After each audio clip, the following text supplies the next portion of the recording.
우리가 로마서를 읽을 때 6장하고 7장, 8장은 하나의 묶음으로 생각을 하고 한꺼번에 읽는 것이 솔직히 좋습니다. 6장은 읽고 가만히 읽고 나고 또 7장을 따로 읽고 그다음 8장을 따로 읽다 보면은 무슨 영화를 보더라도 1편, 2편, 3편이 있는데 이어지는 내용이 있는데 1편을 보고 말고 또 2편만 보고 말고 하는 그러한 아쉬움이 있게 됩니다.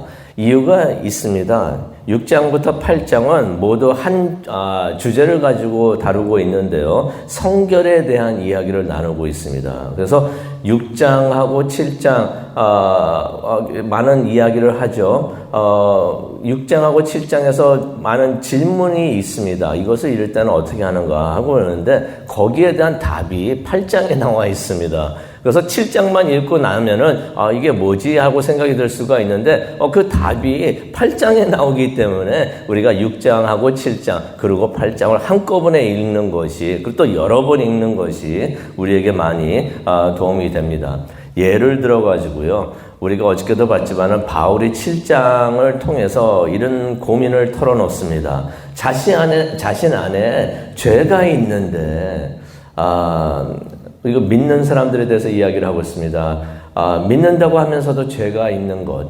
솔직히 남들에게 쉽게 말하고 싶은 그러한 내용이 아니죠. 하지만 그러한 죄에 대해서 고민을 솔직하게 털어놓습니다. 무슨 고민이었습니까? 자신을 하나님의 뜻을 행하고 좋은 일만 하고 하나님 보시기에 선한 일만을 하고 싶은데 마음은 그런데 행동이 그렇지 않다는 것이에요. 마음과 달리 악을 행하고 있는데 그런 말을 하죠. 이건 내가 하는 게 아니라 내 안에 있는 죄가 그렇게 하고 있다라고서 말을 합니다. 그러면서 바울이 괴로워합니다. 괴로워하면서 몸부림치는 것을 우리가 보게 되는데 7장 24절에도 바울이 그러죠. 나는 참 공고한 사람이다. 이 사망의 몸에서 누가 나를 건져내리랴. 그렇게 말을 하면서 7장을 마칩니다. 그래서 7장만 읽고 나면은 바울이 뭐 문제가 있었나 보다라고 생각을 하고 있는데 거기에 대한 답, 누가 나를 여기서 건져내리요 하면서 그렇게 외치고 있었는데 그 답을 8장에서 바울은 주고 있습니다. 그래서 오늘 그 내용을 보기를 원하는데요. 바울이 나누었던 그 고민은 바울이 구원을 받은 확신이 없어서 그랬는가 아니면 구원을 받지 않아서 그런 고민을 했는가 그것이 아닙니다. 그의 고민은 무엇이었냐면요. 많은 우리들이 또 겪을 수 있는 고민이 되는데 우리는 이미 구원을 받았어요. 구원을 안 받아가지고 이런 고민을 하는 것이 아니라 이미 구원받은 사람들이 하고 있는 고민을 말합니다. 구원을 받았는데 왜 나는 매일 죄를 짓고 있는가? 그 죄 때문에 좌절을 합니다. 괴로워합니다. 그리고 안 믿는 사람들을 이야기하는 것도 아니고요. 교회 다니는 사람들을 이야기하고 있고요. 예수님 구세주라고 말을 고백하고 있는 사람들, 그런 사람들을 말합니다. 우리들을 말하는 거예요. 근데 우리들도 잘 알잖아요. 우리가 완벽하게 살면 모르는데 죄를 짓고 있습니다. 우리도 알아요. 그러면서 괴로워합니다. 왜 이렇게 쓰러지는 삶을 살아야 되고 언제까지 내가 계속 이렇게만 살아야 하는가? 이게 현실인가? 이게 크리스찬의 삶인가? 하면서 괴로워할 수가 있는데 그 질문에 대한 답을 8장에 바울이 이야기를 해주고 있는데 그 답은 무엇인가? 한 단어로 우리가 표현을 한다면은 바로 성령이십니다. 성령. 그래서 8장을 보게 되면요. 성령에 대한 이야기가 계속 나옵니다. 성령은 이렇게 하시고 성령을 또 다른 말을 표현하면 하나님의 영이라고 그러죠. 또 그리스도의 영이라고도 표현을 할 수가 있는데 8장을 보시면 성령 이야기가 계속 나옵니다. 왜 그렇습니까? 성령이 답이라는 것입니다. 우리가 이렇게 고민을 하는데 우리가 혼자서 할 수는 없고 이길 수는 없고 하나님을 의지하면서 성령, 우리 안에 계시는 성령을 의지할 때 우리에게 소망이 있다라는 말씀을 성경은 우리에게 해주고 있습니다. 성령이 하시는 일은 무엇인가? 우리를 성결하게 하여 주시는 하나님의 능력이라는 것입니다. 우리가 성결하게 되기를 원하고 sanctify 되기를 원하고 거룩해지기를 원하는데 거룩해져야죠. 하나님도 그러셨잖아요. 내가 거룩하니 너희들도 거룩하라 라고 말씀해 주셨는데 우리가 성결하고 거룩해져야 되는데 우리 힘으로는 이게 안 된다는 것입니다. 우리 의지로도 안 되고 결단으로도 안 되고 성령님이 함께 해주시고 성령님이 도와주셔야만이 그것이 가능하다는 것입니다. 그런데 우리에게 큰 소망이 있죠. 성령님이 어디 계시는 것도 아니고 우리 안에 계십니다. 성령님은 우리 안에 계시는 하나님이세요. 성령님이 우리를 도와주시니 우리가 매일 영적 싸움에서 승리할 수 있는 줄로 믿습니다.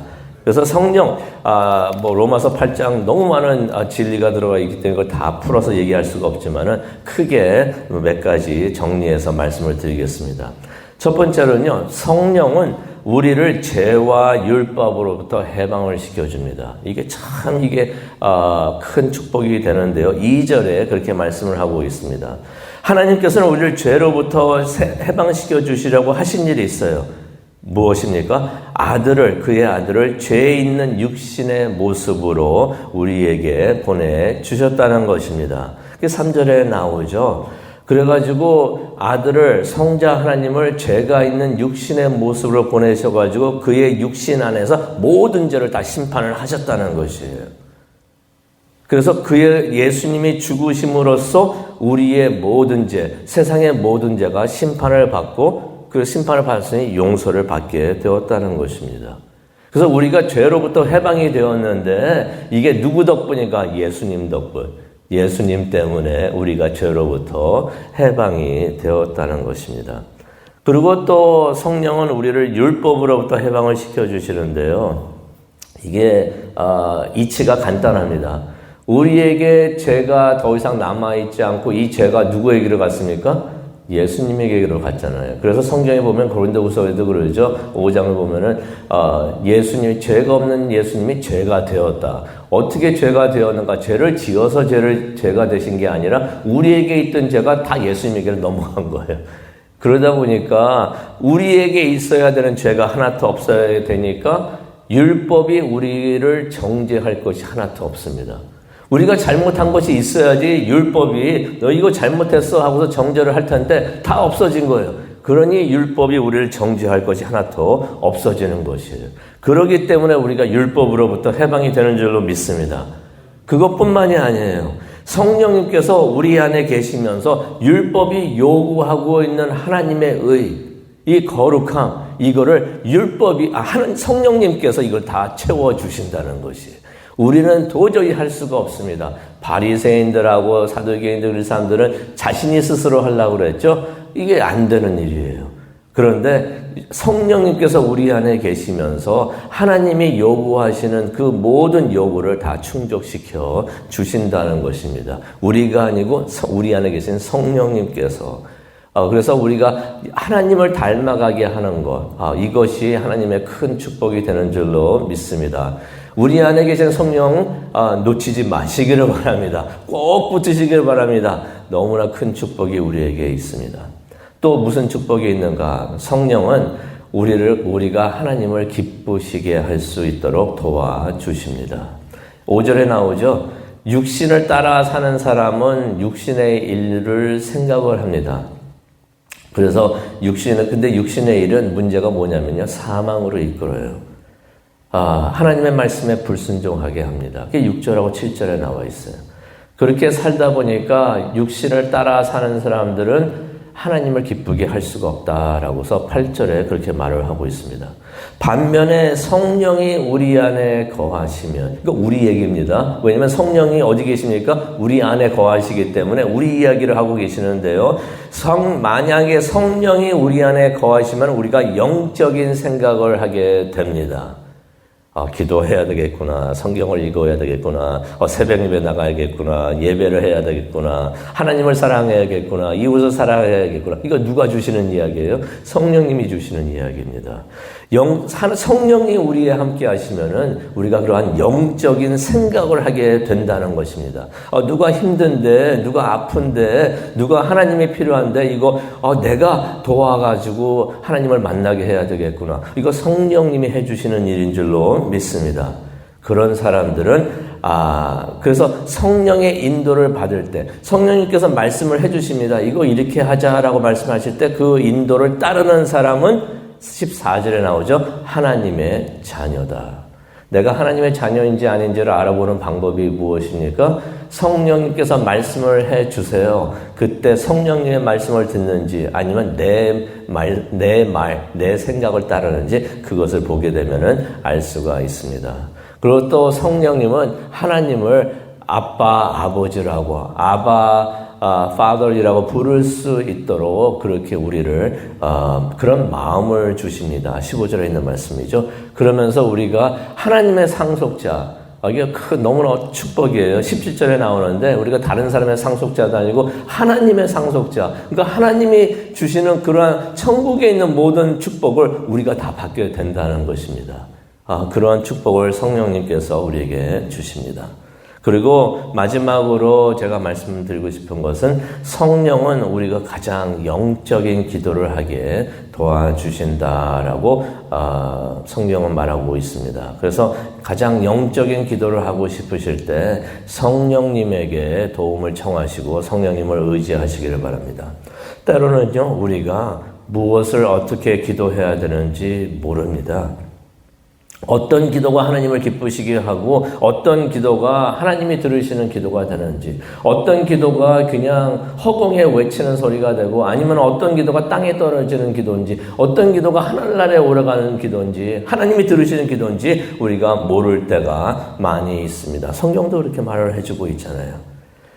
그래서 어떨 때는 사람들이 기도를 길게 하는 거, 또 아니면 아름다운 말을 사용해서 하는 기도가 좋은 기도라고 생각을 할 수가 있지만은 그것이 마음이 없을 때 그것이 하나님께서 들으시는 기도가 아니다라고서 말씀을 해 주십니다. 그래서 26절에 그런 말씀이 있죠. 성령은 우리의 그러한 연약함, 우리의 부족함, 그것을 성령님은 알고 계신다라고 말씀을 하십니다. 그래서 26절에 보니까 우리 안에 계시는 성령님께서 친히 말할 수 없는 탄식으로 우리를 위해서 기도하고 계신다라고 말씀이 있습니다. 어쩌면요, 가장 영적인 기도는 말로 표현하는 기도가 아닐 수가 있습니다.